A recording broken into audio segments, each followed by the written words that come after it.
I like people, and I think people have amazing stories that connect them at this basic foundation. So I think, and I purely got involved with this formal type of networking because of Lloyd. That's what he was doing for 2 decades over in Okaloosa County, and then continuing. And so that whole idea of getting folks together to have a conversation has always intrigued me, and formalizing it is really neat. And plus, I get to hear the stories. So yeah.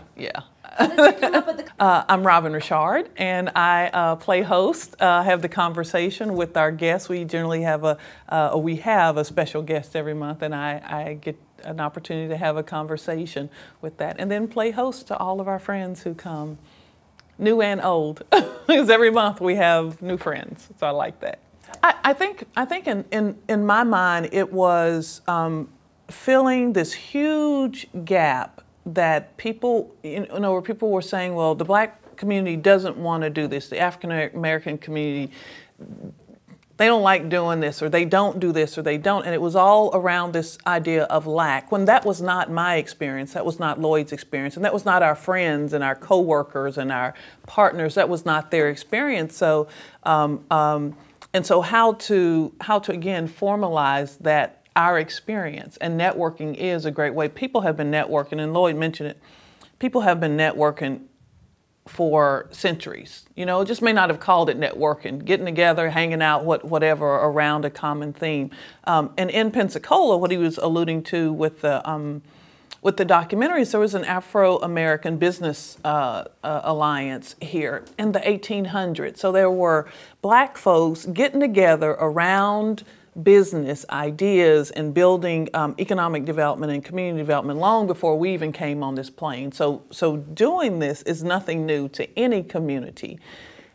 It's valuing it. And I think that we wanted to ensure that people valued networking for the good of everybody. There seemed to be a lack in doing that in some segments, and there seemed to be a lack of appreciating doing that in other segments. So the best thing to do is, if there's a problem, you got to find a solution, right? So here is that opportunity to find a solution right here in Pensacola. What he'd already been doing for almost 2 decades, and then I came on with him for the last few years, and just doing that same thing here. And Pensacola has a much more populated community, and so here it's the same need, it's just you have a lot more folks here. So we do the same thing there, but here you just have a lot more folks to do it with. The Pensacola Network is an opportunity for people to come together around economic development and community development and building up the African American community on both of those planes. It is for anybody and everybody who has good in their hearts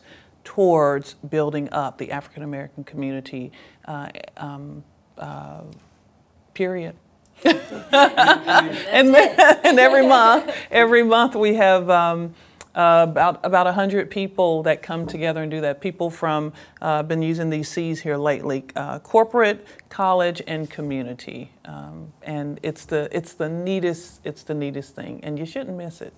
I would say it's just the idea of getting them together around this. So, everybody knows about networking. They may not call it networking, but everybody knows about networking, whether it's family, whether it's good or bad. So you have a tragedy, you hang out. You have a wedding, you hang out, right? So you get together. You get together around religious organizations, so you do that networking. You get together around business opportunities. You get together around social or sports. All those are networkings. Absolutely all those. So the education was already there. It was just doing something a little bit different around race, really, and understanding that that's not a bad thing. So ensuring that you have diversity is just different, and different is not deficient. So having something solely around or not necessarily solely, but having something, and the core of it is lifting up a community, does not mean that another community has to decline or anything like that. It's just lifting it so, as a lot of people say, all boats rise. And so no, there was no education, it was just getting folks together and then convincing them that yours was valuable. And the them in this case is not only the African American community, but it's also the white community too. And the white community in a lot of different forms. I don't believe that any community is monolithic so that you just have the white community. It's lots of different forms in there.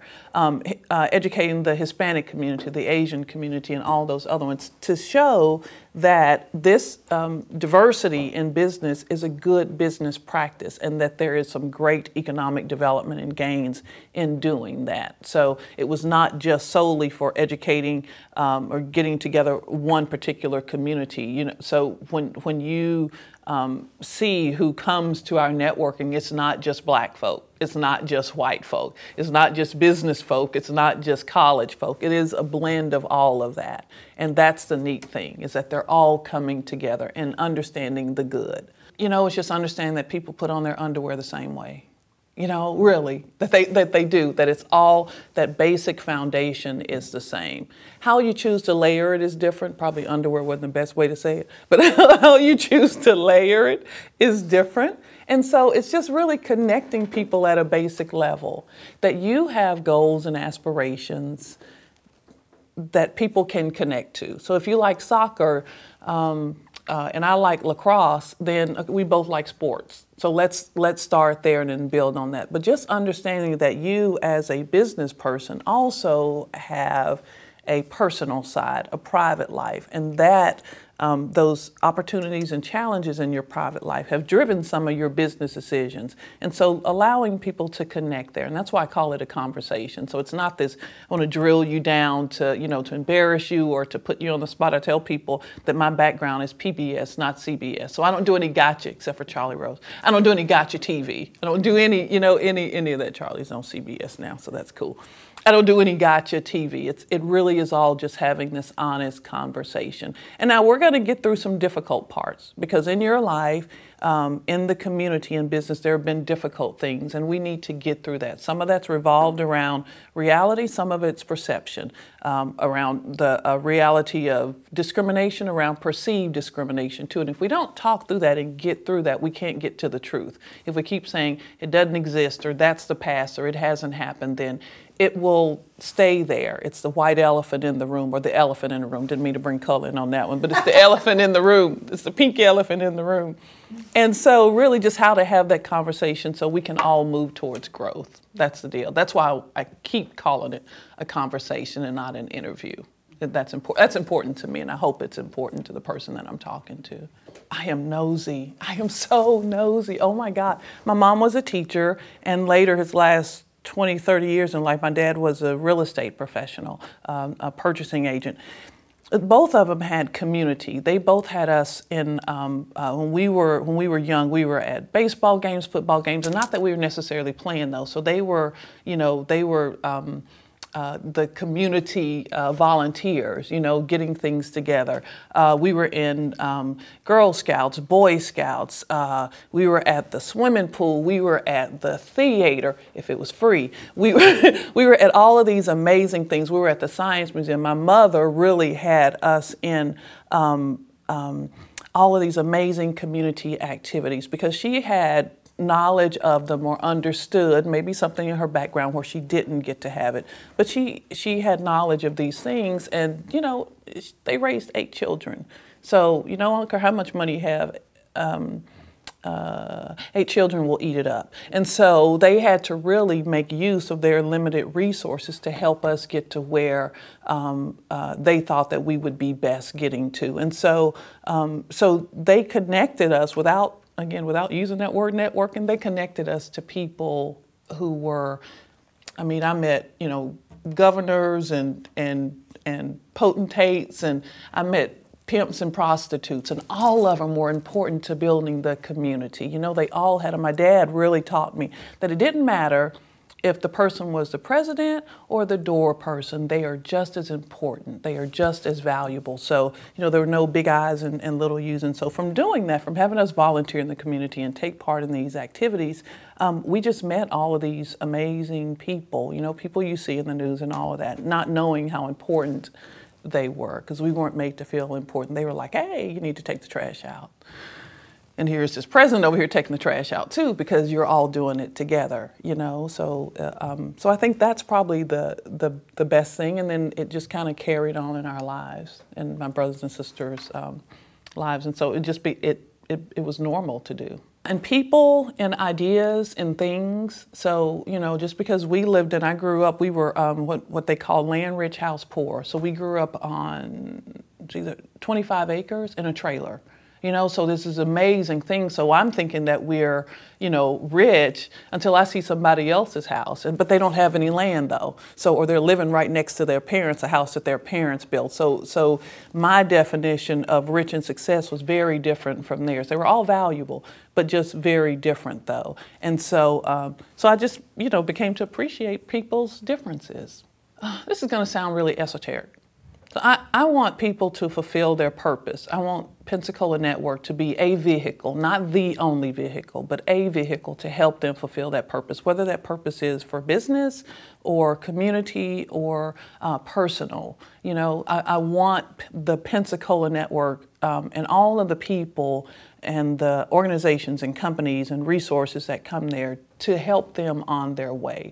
So it may not be the first time you meet a person. It may be the 5th time, and I want Pensacola Network to be part of that facilitation.